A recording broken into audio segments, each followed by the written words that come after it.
So in this video, I'm going to talk about 4 to 5 steps that you will be able to follow and start your e-commerce business easily. I'm going to try to simplify each and everything. So before any delay, let's get started. My name is Zain Shah. I've been selling on Amazon and eBay from past 11 years now. I am a full-time seller. This is what I do for living as my full-time job. So I know what I'm talking about. So in this video, I'm going to try to break down each and everything. So it's going to be really easier for you to actually learn and also apply the information at the same time. So when it comes to starting your own online business, so the first thing you need to do is to select a platform. When it comes to selecting a platform, where do you want to sell? You have two different options. So the number one is going to be the marketplace and the second one is going to be the non-marketplaces. What do I mean by that? So the marketplaces are going to be eBay, Amazon, Etsy, Depop, all that kind of stuff as well. These are the platform, these are the marketplaces where the customer actually go to buy something. So if you have a product you have listed on these platform, then if your price is good, your search engine optimization is good, we're gonna talk about all that, then the customer will find your product and then they will buy something from you. So eBay and Amazon gonna take the money on your behalf and they're gonna send into your bank account. So you don't need to work with the, let's say, website designing, you don't need to work with the payment providers, all that kind of stuff as well. On the other side of it, we have non-marketplaces. So you design a website, your own website on Shopify or using a Wix or WooCommerce, any of these platforms, you need to link your payment account with it. So the customer actually come and they pay you directly. In the other case, in a marketplaces, they are actually paying to Amazon or they are actually paying to eBay. And then these are the one they take their own commission and then they send the money inside your bank account. The simple pros and cons between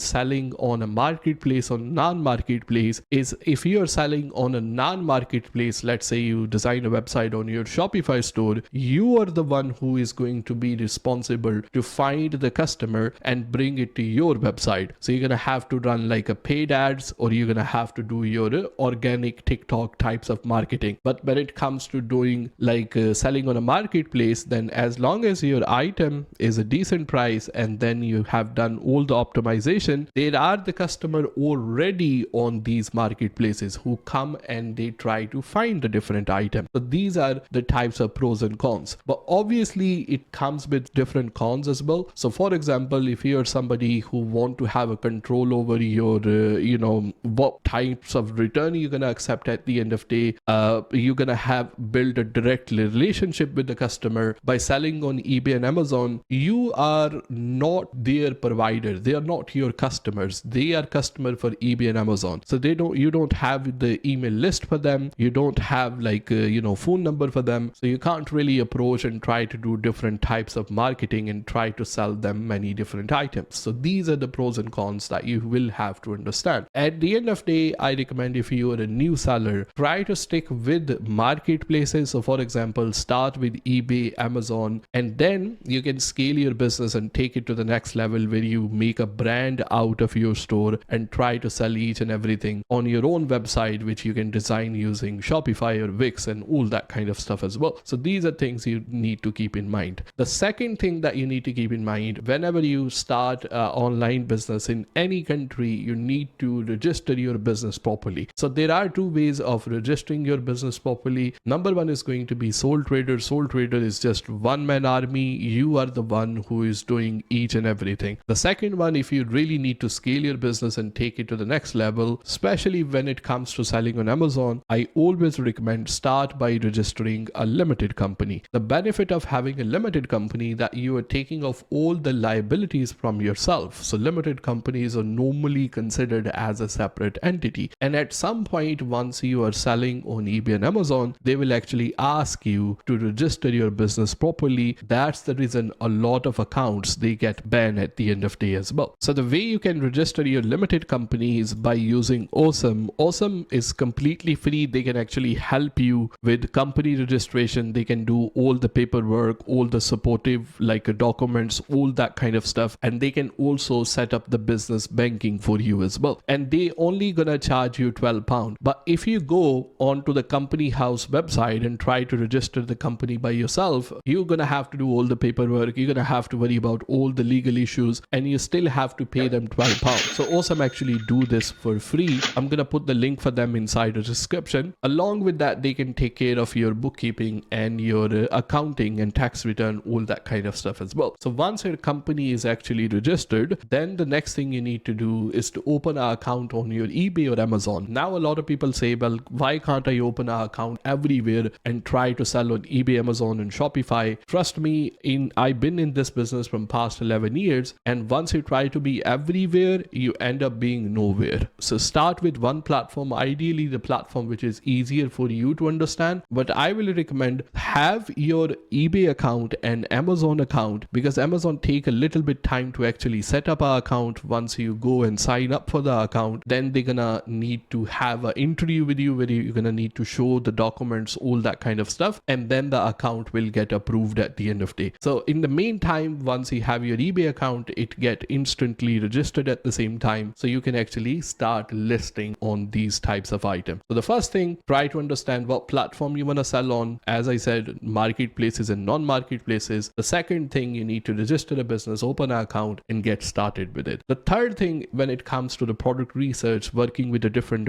suppliers, the supplier which I recommend that you get started with is called USA Drop. Don't worry, it doesn't just work in USA, it also work in EU, it work in UK at the same time. So the way you can work with the USA Drop, once you come to their website right here, you can see they have divided their products into many different categories. You can actually link your Shopify store. If you are somebody who is more leaning on Shopify dropshipping, you can link your Shopify store with it as well, and they support many other platforms as well. So they have their winning products right here. You will be able to see their winning products. So for example, you can see their weekly order for this winning product is 993. So if I click on product details right here, so these are all of their best selling item. You can see, you can with the weekly number right here as well. They are available in their UK warehouse, EU warehouse. They're available in their US warehouse, depending on wherever you are doing your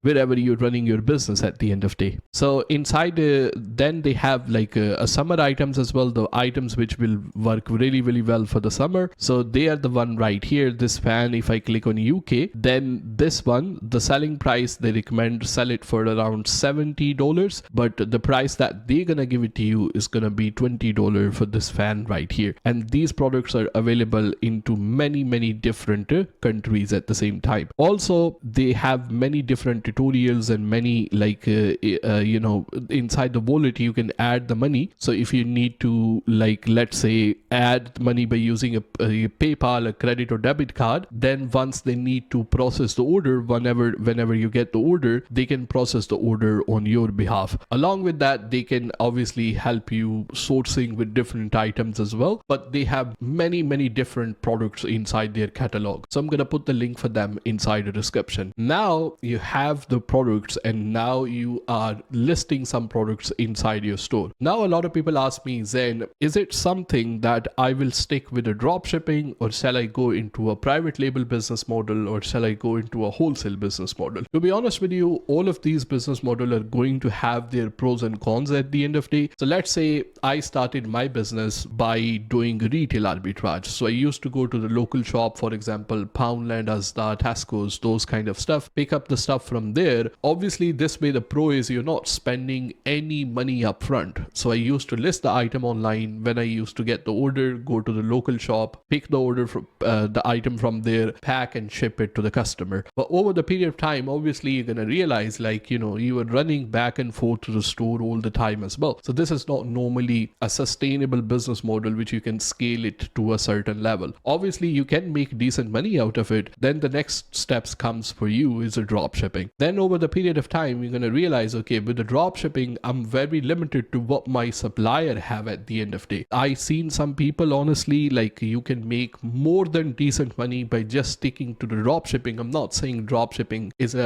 like a dead business model or anything. I still do drop shipping until this day to test the different product ideas and then we buy the products in bulk. But overall, if you want to have the control over your business, and you need to see, like, okay, well, I'm gonna have to know what quantity I'm gonna sell, what quality of those products is going to be, you can buy the things in bulk from China. But if you're somebody who is more like happy with the drop shipping, I see many people like making 7,000-8,000 pound every single month by just sticking to drop shipping at the end of day as well. So what I'm gonna do, if you're somebody who is looking to do their product research, I'm gonna link one video right here. It's gonna help you to do your product research. I have my 0 to full-time eBay selling course, which gonna like walk you through step by step how to set up your business on eBay and how to really jumpstart your journey. I have great testimonial. I'm gonna put the link for them inside the description, so make sure you check it out.